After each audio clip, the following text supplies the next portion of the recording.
Hello and welcome to the channel. I thought I'd quickly jump on here today to answer one of your top questions, which I've been getting quite a lot here on YouTube or over on my social media platforms, which is how do I record in my stuff? What software do I use?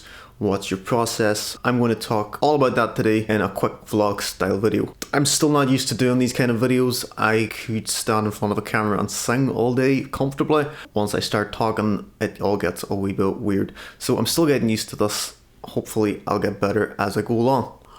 So as I go along, I'm going to talk you through how I record my music in, how I edit my music, what software I'm using, and then how I make and edit my videos too. So first off, how do I record my music in? So for recording my music in, I'm going to be using my Focusrite Scarlett 2i2 interface. This is something I got a few years back and I've been using it ever since. As you can see, it's got two inputs, which mostly suits what I do. For last year, I was recording a lot of one-take acoustic covers, which was just me and the acoustic guitar. I would be using a jack lead to take audio directly out from my guitar for the first channel, and then I'd be putting the vocal mic into channel 2, and that did me fine. Sometimes I'd be able to just get away with one mono channel where I mic'd up the guitar and the vocals in one go. Focusrite Scarlett do have other versions of this where they have more inputs, and that might be something that suits you better. For me, the two channels at this point does the job grand. I got it as part of a pack which is still available to purchase. With the pack you get the interface itself, you get a large diaphragm condenser microphone which I've been using to record my vocals and guitar for the last 3 years without a bother. And you also get a 3-meter long XLR cable for plugging your microphone in. You also get this wee clip to attach it onto the mic stand. I don't think the mic stand was included. And also you get these headphones. Since I've purchased the pack, I think they might have upgraded the headphones that come with the pack. It's a different set of headphones, so I don't know what they're like now, but the ones that came with the pack a few years ago are perfect. Whenever I'm mixing, I'm going to be starting out mixing on headphones, and whenever I get a nice mix, I'll take a step back and I'll listen through on the speakers then. Final step of mixing for me is always to listen to it the way 99% of people out there are going to listen to it, and just whack the music on my phone and listen to it on regular earphones. That way I can get a good mix across all mediums, whether it be studio headphones, studio speakers, or just your regular phone, or even your car radio. Next up is the software that I then use to mix the music that I'm recording in. My first choice would be Logic, but since I don't have access to a Mac, I go with my second best option, which is Cubase. Cubase is not as user friendly in my opinion as Logic, but it still gets the job done. Anything that I don't know how to do, I just go on YouTube and I'll just search how to do this, and there's usually several breakdowns on how to do exactly what I'm looking to do. I've been using Cubase for 5 years maybe now, maybe 6, and I usually throw quite a lot at it in terms of plugins and effects, and a lot of my projects are quite big, and there's only been a few times where I've actually broke it. It doesn't happen very often, thankfully. So Cubase is very good for recording an audio. The free instrument plugins that which come with Cubase aren't anywhere near as good as maybe what you get with Logic, but that's gonna lead me on to what plugins I do use.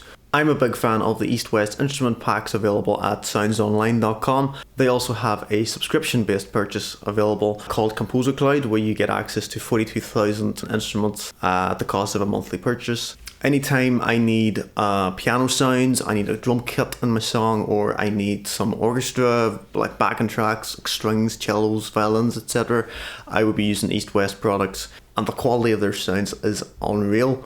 For any synth sounds that I would need to be using, I use another pack called Omnisphere. They have an amazing collection of synth sounds, synth strings, synth basses and stuff like that. And anytime I need something just in the background to help layer it up, I would be going to Omnisphere, and their sounds are amazing, very atmospheric as well, and very cinematic.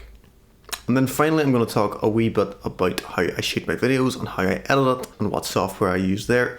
I use a software called DaVinci Resolve. DaVinci Resolve is the free version of DaVinci, which is a far more advanced software program with a lot more tools, but DaVinci Resolve has everything that I need to get the videos that I want to put up, so it suits me just fine. Plus, it's cheaper because it's free. The software itself is fairly simple to look at, and it's straightforward enough to use. I have broken it a few times by throwing quite a lot at it, but I think that's mostly to do with my computer graphics card as opposed to the program itself. It's able to handle 4K footage, which is very handy for the next bit I'm going to talk about, which is getting the videos ready to put on YouTube and social media. I now edit all my videos twice. I'll do it once with this aspect ratio for YouTube, and then for Instagram and TikTok, for Reels, I need to go through and edit it all again for the vertical aspect ratio, which is just one of those things that seems to have taken off. And although I'm not the biggest fan of the aspect ratio, I just kind of have to roll with it because it's what works on those platforms. 4K footage is especially helpful for this because whenever you crop on the sides and you expand it to fit in the vertical ratio,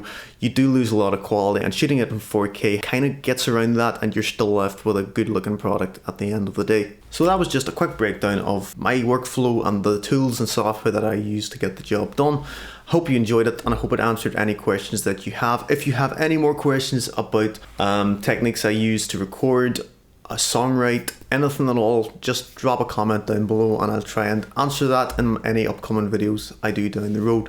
I also just wanted to take this time to thank you all for all the support that I've had the last couple months. I've been recording and releasing a lot more original songs these past couple months, and the response that I've had, I've been blown away by it, and I can't thank you all enough. I hope to get another song out there soon, possibly next week, and I can't wait to let you hear it. I'm in the middle of recording it today as I record this video, so I'm looking forward to that. Hope you enjoyed this video. If you did, please hit the like button and the subscribe button to be alerted for any further videos I do down the line. And with that, I hope you have yourselves a great day.